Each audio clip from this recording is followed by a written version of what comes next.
look skinny? It's good. All right. When I was involved back in the early 70s as a high school student and then part of college days, I don't ever recall 5 pillars. I know that we were pretty much kind of flying by the seat of our pants. The Icthus pillar would say that, you know, devotion is primary, and I would say it this way, that intimacy with Christ is the absolute first priority and the essential piece of anybody who is a follower of Christ. When I look at the list of the things that characterize the Icthus ministry and the pillars that made it so powerful as a ministry, was the one that stood out to me was the notion of devotion coming first. That's a really important and critical commitment to make, not just personally, but as a community, because I think so often we do our devotional life on our own, yet I don't think that's ever what God intended. I think spiritual practices are meant to be lived in community, and Icthus made that possible. Devotion comes first is one of the pillars, and so I was kind of into having quiet times. So I got nicknamed, get this, Righteous Rough. Now that's a burden that I have had to, have all the rest of my life. Righteous Rough. How would you like to be named Righteous Rough?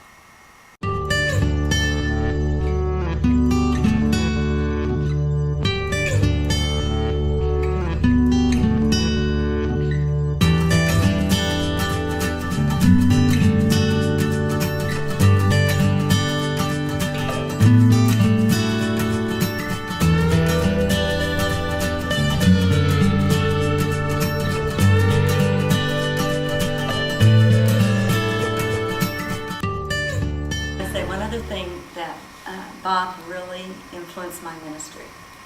And I've used this many times, Bob. And it was really in a meeting we were in with youth staff. And you were trying to figure out how to do college ministry. And Bob goes, well, you just pray, you walk, and you go to the library. Yeah, we were starting the UMKC Icthus.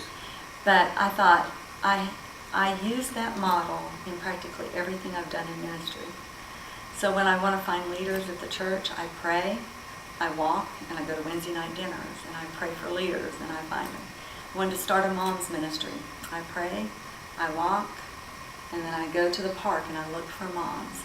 And so I've read many, many models and seen many models on how to start ministry, but I still remember Bob's model, which is pray, walk, and go. Go wherever you need and let God lead you. Again, it's that whole idea of just trusting that God.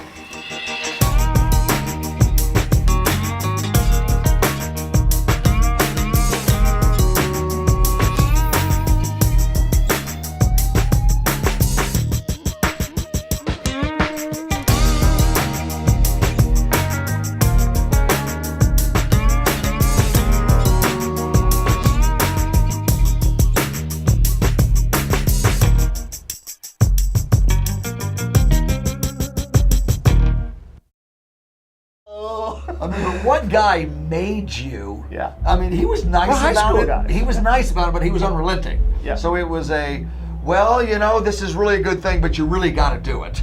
Yeah. And me and Steve Smalley would go there, and we would just go down this prayer list, and then he would make us have our quiet time. And I remember one time Bob and Steve came to me. It was like an intervention. Right. It was an intervention. They set me down, and I said, okay, what's going on here? And it was a confrontation. And they said, me and Steve have been praying, that's what Bob said, that you would get a vision for prayer and Bible study.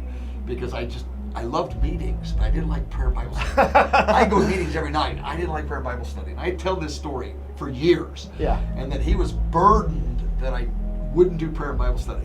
And so I looked at Bob and I said, okay, and I repented. I said, I'll start it. Yeah. And I did it reluctantly. And I look back and I say, thank you, Bob Layleitner. Now I got a whole full-time job of prayer and Bible study. So Yeah. I kind of blame that on Bob Layleitner in the most gracious way.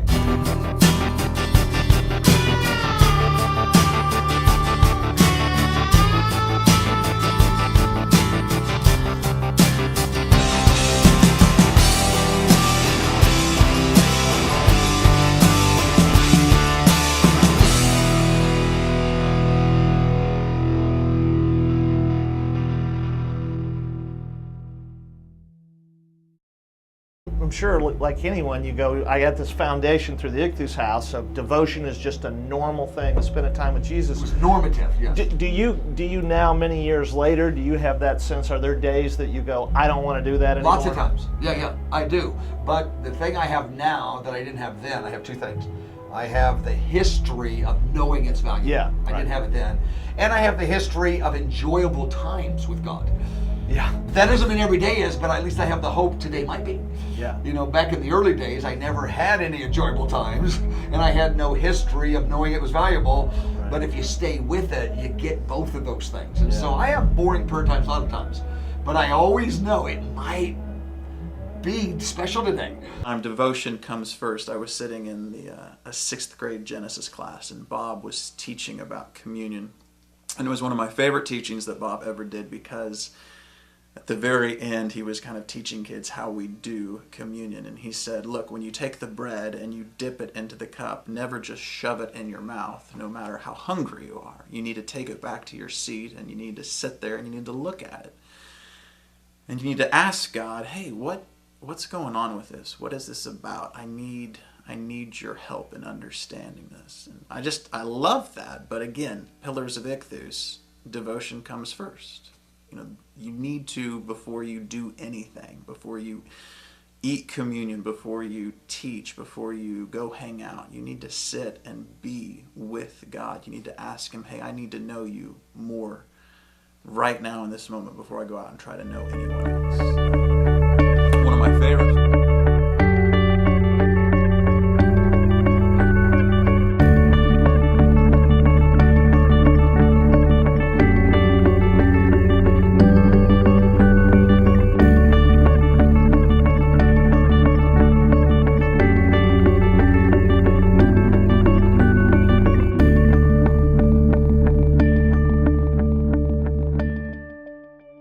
I'd never been to a church where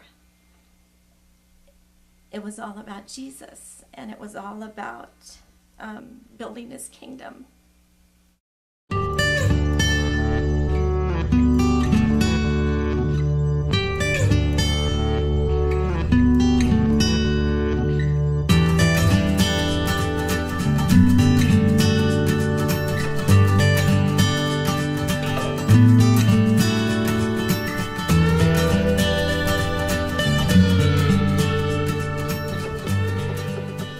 Can I get an amen?